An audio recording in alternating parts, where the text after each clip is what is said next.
I'm James Spann. This is the Weather Xtreme video for Friday morning, the 26th of February.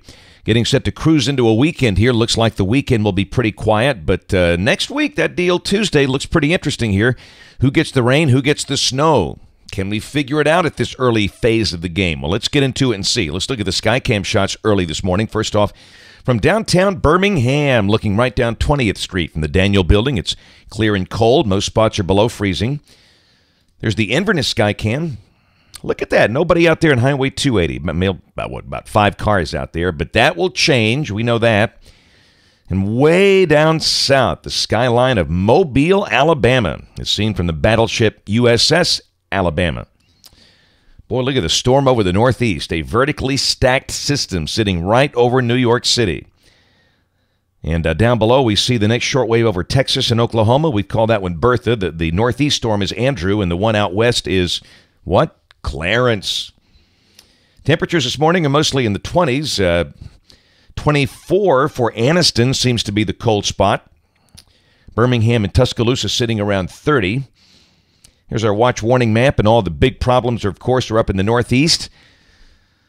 Let's look at the radar. The precipitation really is not as great this morning as it was yesterday, but you can see heavy snow continues over parts of mainly Pennsylvania and New Jersey. And look at that thing. It's moved inland. We've had landfall with Andrew. 980 millibar low sitting just north of New York City. They're pretty much right over the city, so at least there the winds have calmed down for now. But down there below that, very strong winds continue down around Washington, D.C. and Baltimore. But, of course, we have to look ahead here. Here's the QPF chart for the next 5 days, valid through Wednesday evening at 6 o'clock. And this has the heaviest precipitation on the Gulf. Amounts this way, suggesting about, 1/100th to 1/10th of an inch. But the models have been trending northward with that storm. Let's take a look. This is the GFS valid at noon today. And there's our 3 systems, Andrew, Bertha, Clarence. You can see them lined up there. Andrew in the northeast, Bertha over Texas, Clarence out west. And down below that, with Bertha, here comes this precipitation mass today, with maybe some light snow for parts of Oklahoma and Arkansas, and light rain down below that over Texas and Louisiana. But then tomorrow, the bulk of that stays south. This is suggesting maybe a little light rain over the southern half of Alabama, but the bulk of it stays over the Gulf of Mexico. And around here, again, we'll probably see some clouds tonight and tomorrow morning. Then the sky becomes mostly sunny by tomorrow afternoon as that thing moves away from us. The high probably around 50. And then Sunday, really, Bertha is being absorbed by Andrew, and here comes Clarence.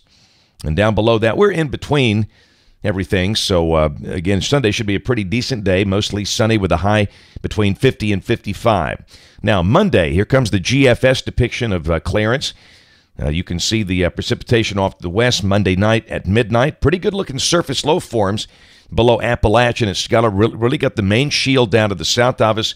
And then Tuesday, a deepening surface low develops, or is developing just northeast of Jacksonville with a major snow threat for parts of North Georgia and parts of the Carolinas with not much here. But we'll look at the OZ run of the GFS, and you can see that run was much more aggressive with snow here on Tuesday, with the critical thickness line way down south. We'll peek at the European. This is valid at midday Tuesday. The European is the surface low just south of Apalachicola, the critical thickness line really on the northern flank of all of that, so that would be mostly rain from Birmingham south. But look at the Canadian. It's got the surface low really over the Florida panhandle, critical thickness value near Montgomery, and that would suggest a whopper of a snow event here.